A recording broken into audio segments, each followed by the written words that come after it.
I'm Elizabeth, a literary princess, and today is my 30th birthday. Okay, so I'm not filming it on my 30th birthday, but this will be posted on my 30th birthday.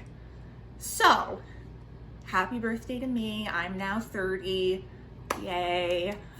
But what this means is I needed to go back and look at the list of 30 classics to read before I turned 30 that I made when I was 27 and see how many of these did I read, did I like them, and which ones are still left unread. So I figured this would be a great video to do with you guys.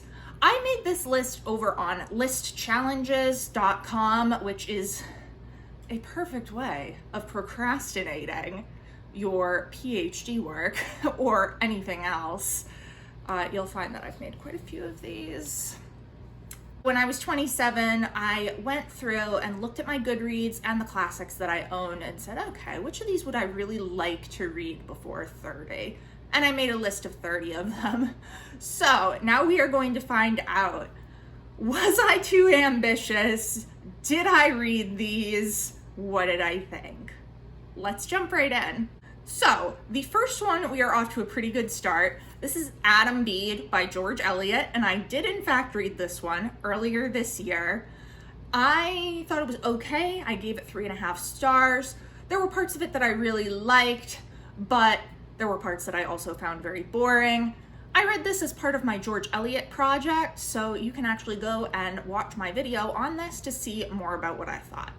Still going quite strong with number 2. This is Belinda by Maria Edgeworth. Maria Edgeworth is a Regency Irish author, and I read Belinda for my exams. It focuses on a young girl coming out into society and the marriage market and all of that loveliness. This is great for fans of Jane Austen. I adored it. I gave this 5 stars.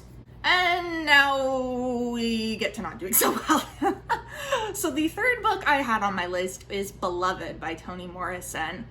I did not read this, nor do I have a copy, which is probably part of why I didn't read it, because if I don't have a copy of it, I'm not gonna immediately be like, yeah, I'll read Beloved. I do actually have 2 other Toni Morrison books, Song of Solomon and A Mercy. I haven't read those either. The only Toni Morrison book I have read is Jazz, which I read back in my undergraduate and really liked, and I want to read more of her works. But I think I want to read Beloved first, so I'm putting off reading Song of Solomon and A Mercy, but I'm also not buying Beloved because I'm like, I already have 2 books by Toni Morrison that I haven't read. Does it make sense? No, it doesn't.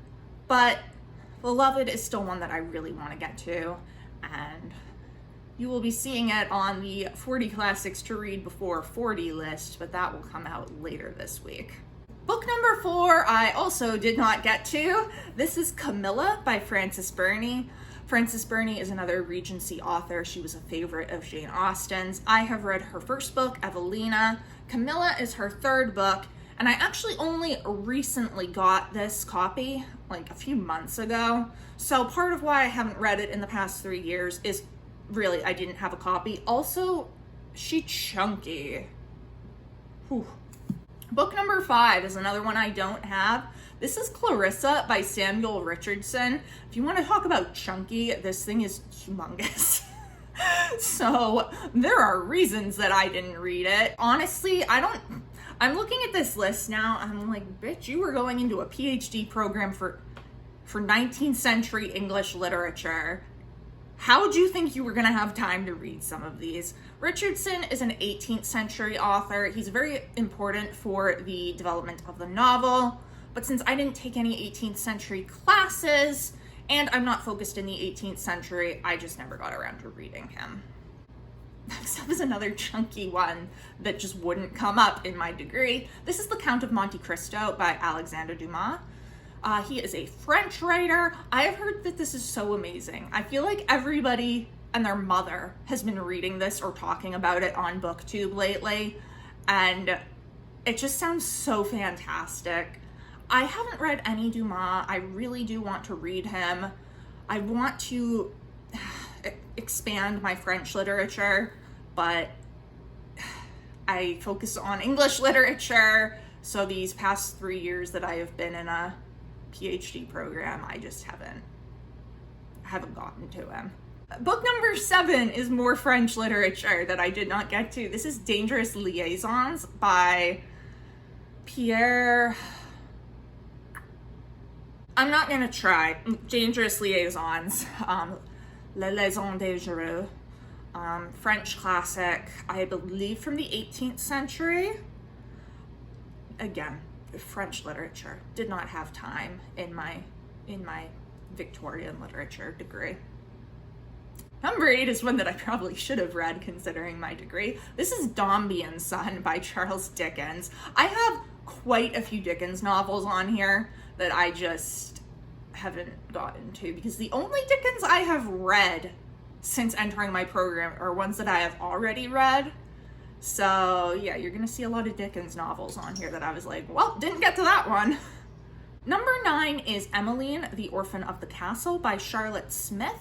Charlotte Smith is probably best known for her poetry, which I actually just taught in my Brit-Lit survey class, but I never did get to read Emmeline, which I was kind of disappointed by. I had read about it in a book on Cinderella plots in the 18th and 19th century novel, and I really did want to read it. I had it on my Kindle, but just didn't get to it. I do believe I started it and then just had to read something else probably.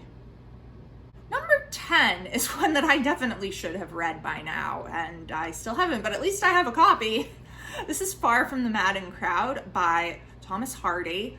Honestly, I don't know why I didn't read this for my exams. I think my professor told me I didn't need it on there. But I feel like that's weird, and I should have needed it on there. Anyway, I'm planning on reading this for Victober this year, so it will get read, but it's like perfect for me. I don't know why. Next up is a book that I've had for ages. My aunt gave it to me, and my aunt passed away in 2017. Just for some reference here. This is the Fourth Saga by John Galsworthy. Honestly, this sounds a lot like something I would like, and I just haven't gotten to it. It's pretty chunky. I think Galsworthy is technically an Edwardian author, which might be why I haven't read it yet. It's originally published in 1922. So yeah, he's an Edwardian author, which is probably why I never picked it up. But it does seem to deal with at least some of the Victorian era because it is, I believe it is like a family saga that goes over several years. But yeah, still haven't read it. Number 12 is one that I actually have read. Yay! This is the Iliad by Homer. I read this a few years ago, back when I was doing on my blog these 3 classics reviews, where I would have like 3 brief reviews on 3 different classics. And I just decided, I was like, you know what? I need to read the Iliad. I think this was either right before I went into the PhD program, or it was the summer between my first and second year. I can't quite remember. But I thought it was fine. I gave it 3 stars. It was not my favorite thing in the world because there's just some parts that really drag, but there were also some really amazing parts. So I'm definitely glad that I read it. And for number 13, back to one that I haven't read, this is Indiana by George Sand. I have not read anything by George Sand, which is a pen name for, I don't remember her real name, but she is a French writer. Don't have a copy, and again, I'm in an English literature PhD program, so I just have not gotten to French literature.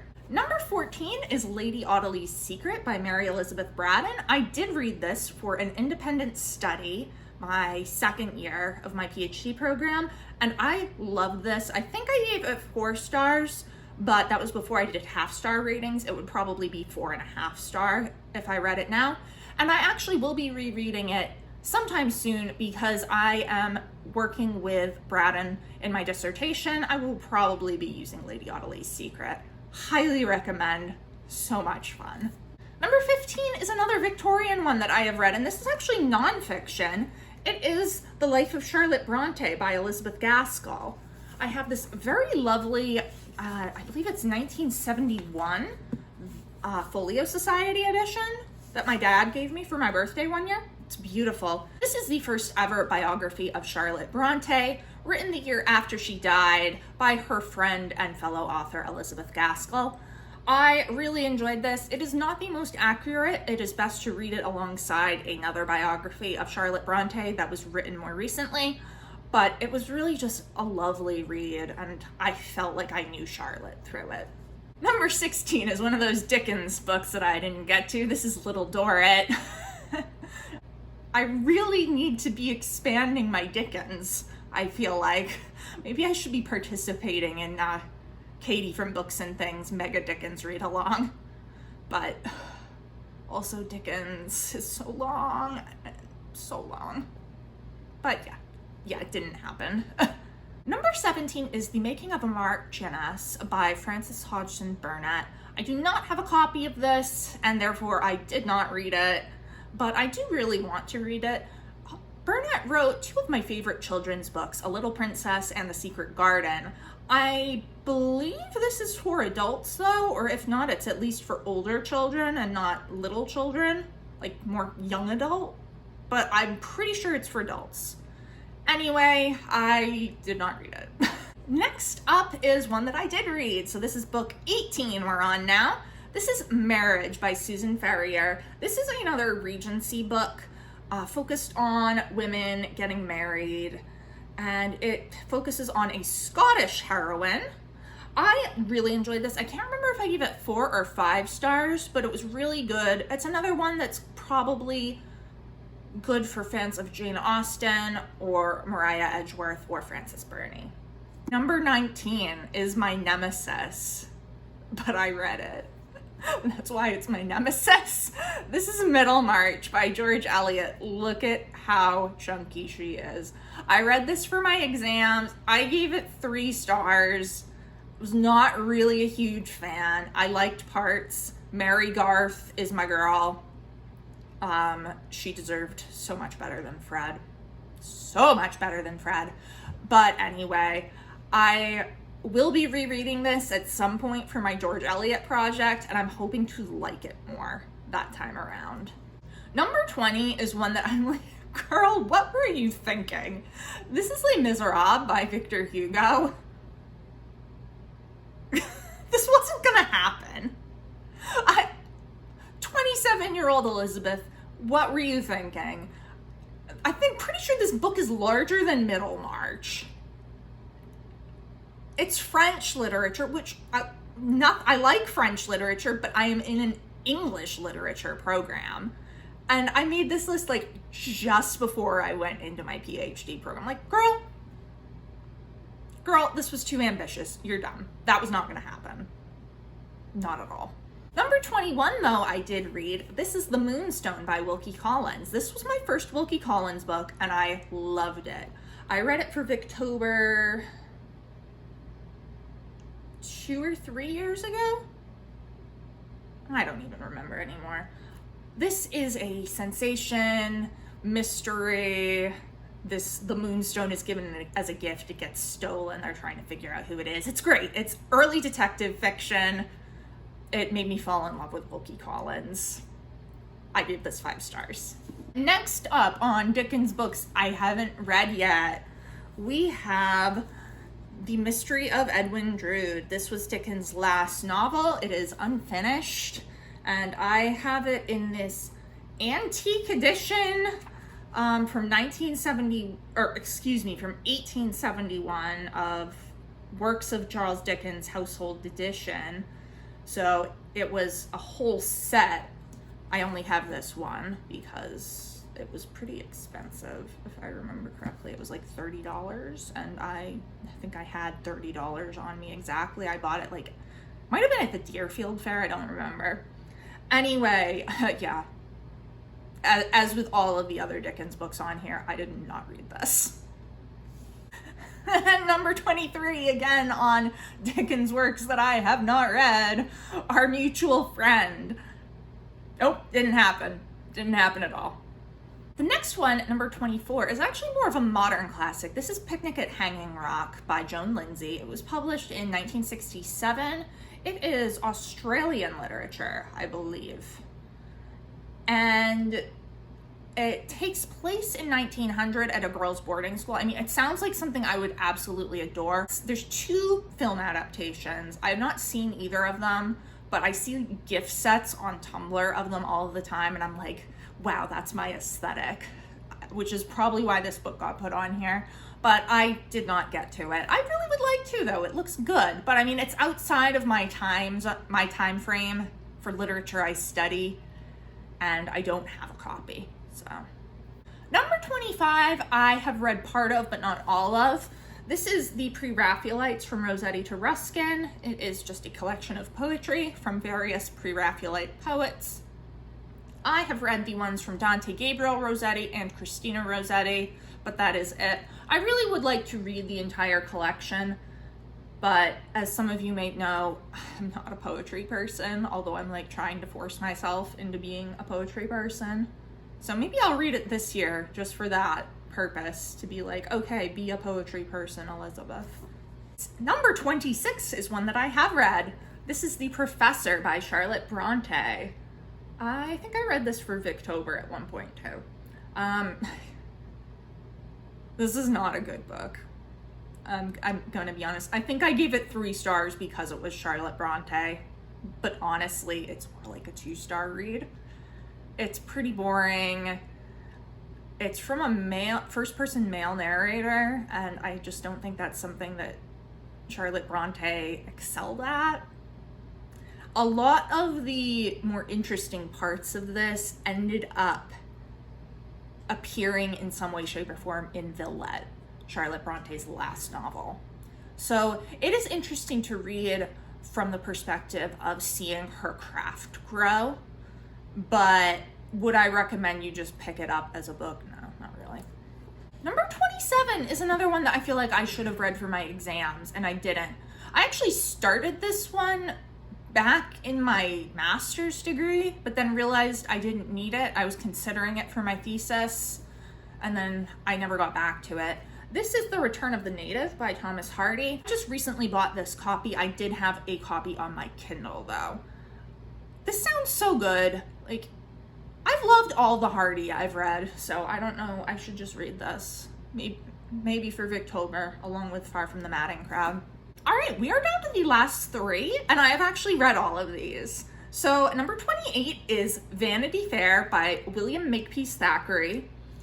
This is a Victorian novel set during the Napoleonic Wars. It follows Becky Sharp, who is a social climbing governess. And I'm pretty sure I gave this 4 stars. I did really like it. It's chunky.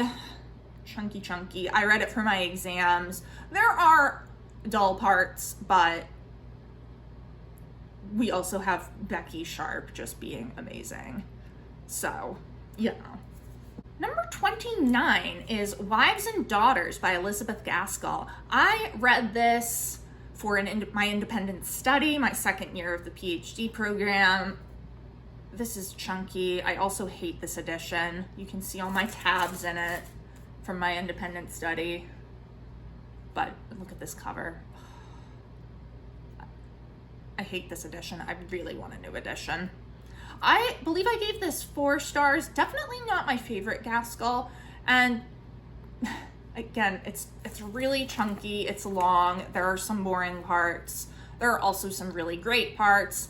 This is also unfinished, so it just ends in a really random spot because Gaskell died of a heart attack.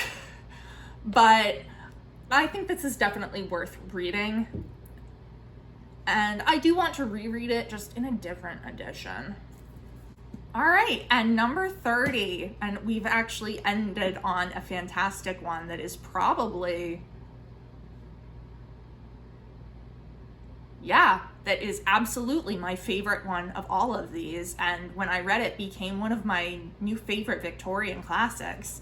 This is The Woman in White by Wilkie Collins. So I mean, I thought I loved the Moonstone. I gave the Moonstone 5 stars. I would give this 6 stars if that were a thing, but it's not.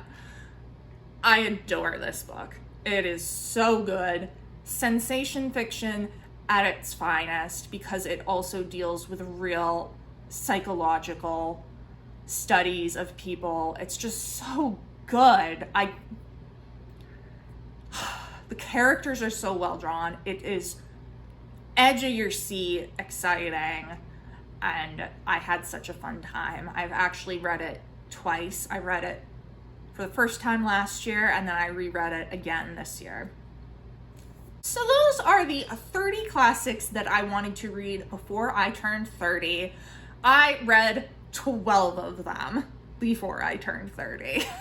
So not even halfway. Although, to be fair, like, some of these were really chunky. I mean, freaking Middlemarch and Vanity Fair. And, like, some of these were just never gonna happen, like Les Mis. Like, girl, who did you even think you were? That wasn't happening. But I think 12 out of 30 is pretty good, especially considering I did not start this list when I was 20 and give myself a full decade. I started it when I was 27. So I read 12 of these books within 3 years, and that's pretty good. I'm gonna leave the link to my actual list on List Challenges, so definitely check that out and see how many you have read. Let me know. What did you think of them? Do you have any books that you want to read before you hit a certain age? It has been great chatting with you. I will see you soon. Bye.